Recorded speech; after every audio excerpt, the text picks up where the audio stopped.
Then we got Suicide Squad, Kill the Justice League. 15 minutes of this. Saw some gameplay, got some developers behind the scenes talking, explaining things more. Uh, just brief overview. Five years after Arkham Knight is when this game takes place. The mission we saw, the team has to stop the Flash to save Lex Luthor.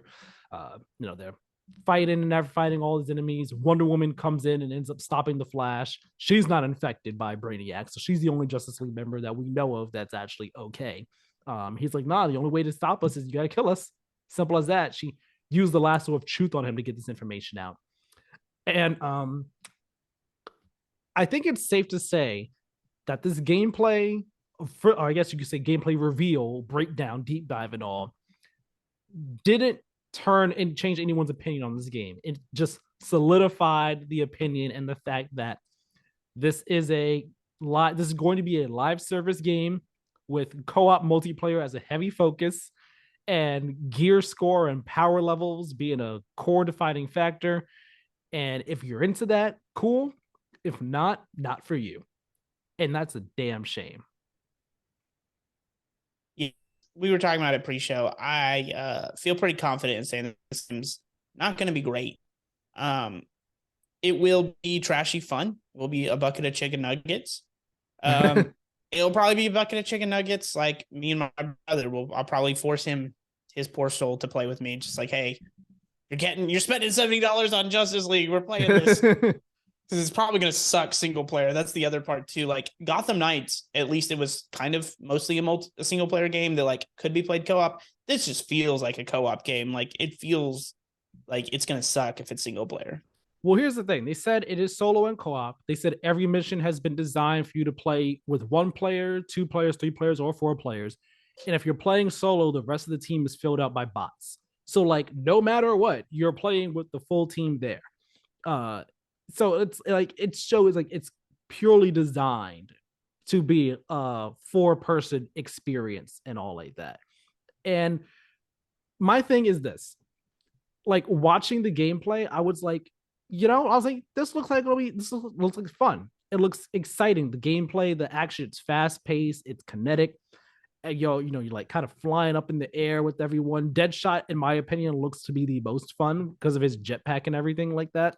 But like the gameplay looks like it could be exciting and everything. The story looks really interesting.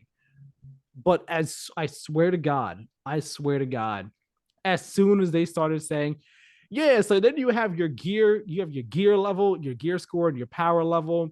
I was like, that's right. I forgot about this stuff. I was like, damn it. And immediately started to like check out. And it's not to say that stuff is bad. It's just not what I would have wanted from this game. And because of that, I'm automatically like way less excited for it. And they're like, there's weapon manufacturers. So think Borderlands, how there's like the doll weapons and the Amalon weapons and stuff. Like in this game, you have GCPD weapons and Metropolis weapons, I think, like in Arkham weapons. So like there's all that. There's gear sets that are villain themed. So they talked about there's a Bane gear set. So you do that, and like the gear sets are meant to be like to carry the essence of whatever villain they're themed around. So Bane sets, they'll like toss out venom, I think, and make you stronger with whatever weapon you're shooting and stuff like that. And it's like none of that stuff makes for a bad game. I don't think. I think this will be end up being like a good game. I think it will be, but it's just like these are not the things that so many of us wanted from Rocksteady's next DC game. We wanted more of a single player focus. We didn't want the live service stuff. So many people, I'm saying. And seeing that it is going heavy on this live service stuff, because like it's not just gear sets at power level. Like they did say that they will be adding new missions after launch. They'll be adding new playable characters after launch. There is a battle pass that's cosmetic only. And it's like would have wanted just something that was more focused and not like this. Can they just give the Batman license to a studio that does want to fucking a good Batman game? Like, what the hell, man? Like, that's what's honestly, when you think about it, when you break it down, that's what's so frustrating is that they're putting the A and the B team on this same bullshit. It's the live service stuff. We got Gotham Knights, and then we're getting this. That's what sucks about this. Like, if was it Rocksteady Vancouver? No, who's the team that made Gotham Gotham Knights. Knight, That or was not Gotham WB. Knight? The in between one, Oh, Arkham Origins. Arkham Origins. Yeah, Yeah, Arkham Origins. That team was WB Montreal, and they also made Gotham Knights. yeah, but they should have let him just make another Origins, or something similar. Had it just been a Nightwing game, that'd have been fine, or a Red Hood game, but like more solo focused. Because I think with both these games, it's obvious it's coming from the top down that WB wants this to be a live service thing, and I don't. Avengers wasn't successful. Why do all of these studios think that superheroes are going to be the thing that works with live service? I know on paper it sounds good, but it never, to them, doesn't sound good to me. But it seems like it doesn't work. Meanwhile, Insomniac is printing money because they're just making the Spider-Man game we all want.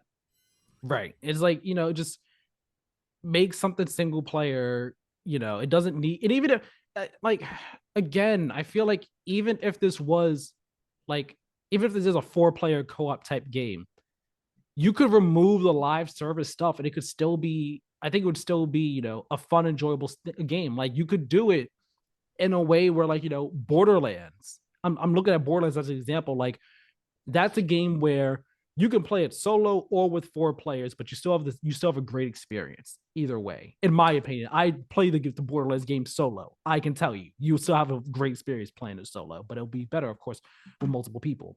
Or like, even, we talked about it before, but like, if they wanted to make it so you could bounce between each of the characters on every mission, like something like that. But it just going the live service route, it's not the move. It's definitely, I saw people saying this online. It's a decision that's definitely seems like it was made in the when live service games were starting to take off in the height of them. But now we're like years into it, and it's like, okay, we're kind of tired of them. We're kind of getting over live service stuff being pumped into so many games that don't need to be live service games. It also doesn't help. It Yeah. requires, it's going to be an always online game, whether you're solo or not. You will always have to be online when you're playing Suicide Squad Kill the Justice League. So you can only imagine when the servers go down, game is done. Enjoy not playing that game 10 years from now. Basically, essentially. Yeah, it was a disappointing end of sorts to an okay state of play. And again, I don't think the core gameplay, I think, looks fun. It's everything surrounding it that's just like turning me off Suicide Squad entirely. But again, I do think I'll still play it. Maybe day one. If not day one, it'll be like later in the year on a sale or something. And that'll be solely for the Oh, story. I'm going to play it. I'm going to play it, and I'm probably going to roast it. Or Is it maybe good? I'll be like, hey, it's trashy, but I had fun. Who knows?